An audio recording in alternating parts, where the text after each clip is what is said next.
రామభద్రో విజయతేతరాం శ్రీ రామభద్ర క్షేత్రంలో వైభవంగా మౌని అమావాస్య విశేషంగా గోమాతలకి ఎద్దు కూడా గోవు స్వరూపమే, గో శబ్దమే మనకు. అలాంటి ఆ గోమాతలకి విశేషమైనటువంటి అర్చన ఆరాధన. అదే విధానంగా విశేషంగా మనం చూస్తూ ఉన్నాము ఇక్కడ అనేకపరమైనటువంటి జాతుల్ని. ఒక గోవుకు మనం ఆరాధన చేయడం ద్వారా 100 మందికి అన్నప్రసాదము సమర్పించినటువంటి ఫలితం లభిస్తుంది. అలా గోమాత యొక్క అనుగ్రహము మనందరికీ కూడా ఉండాలని రామభద్ర క్షేత్రంలో గోమాత సేవలో తరిస్తున్నటువంటి ఎవరైతే ఉన్నారో అతి తక్కువ, ఎందుకంటే గంగి గోవు పాలు గరిటెడైన చాలు అని అన్నారు.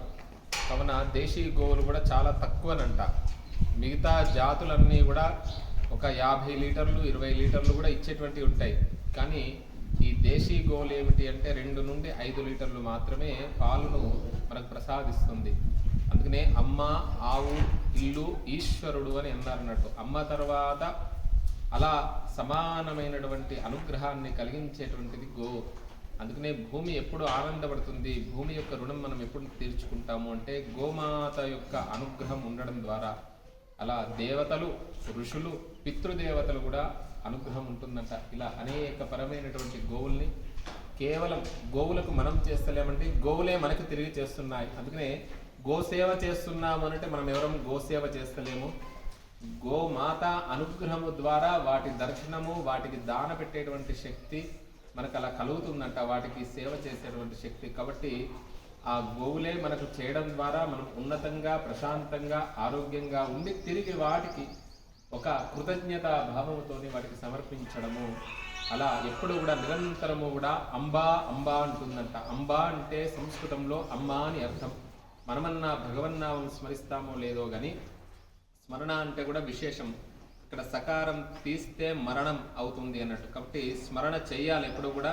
ఎప్పుడైతే స్మరణ చేయనంత మాత్రము చేత మరణుడితో సమానమని అన్నారు. కాబట్టి ఇప్పుడు నిరంతరము కూడా శ్రీరామ జయ రామ జయ జయ రామ అనే స్మరణ చేస్తూ ఆ గోమాత కూడా అంబా అనేటువంటి అమ్మవారిని స్మరిస్తున్నటువంటి ఆ 33 కోట్ల దేవతలు కాదు, ఒక గోవులో 14 లోకాలు ఉంటాయి. 14 లోకాల్లో దేవతలు ఎంతమంది ఉంటారో, మహనీయులు, మహాత్ములు, వారందరినీ కూడా ఆరాధించినటువంటి దేవతలను, ఋషుల్ని, పితృదేవతలను ఆరాధించినటువంటి ఫలితం లభిస్తుంది అని శాస్త్రవచనం.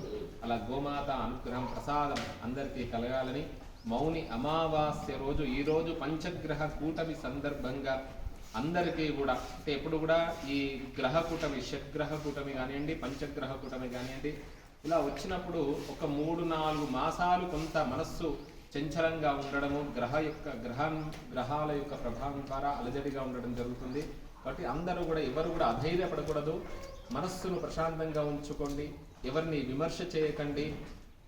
మీ ఇంట్లో సత్యంగా, ఐక్యంగా ఉండండి, కుటుంబంలో ఐక్యంగా ఉండండి, ప్రతి ఒక్కరిని కూడా ప్రేమగా చూస్తూ ఉండండి. అలా గోమాత అనుగ్రహం ద్వారా లోకమంతా క్షేమంగా ఉండాలి అని చెప్పేసి మైత్రీం భజతాం అఖిల భుజైత్రీం ఆత్మవదేవ పరానపి పశ్యత యుద్ధం త్యజత స్పర్ధాం త్యజత పరేష్వక్రమమాక్రమణం జననీ పృథ్వీ కామదుఘాస్తే జనకో దేవః సకల దయాలు దామ్యత దత్తదయత్వం జనత శ్రేయో భూయా సకల జనానాం గావో రక్షంతి రక్షితాః. గోమాతా కీ జై శ్రీరామ్. జై శ్రీరామ్.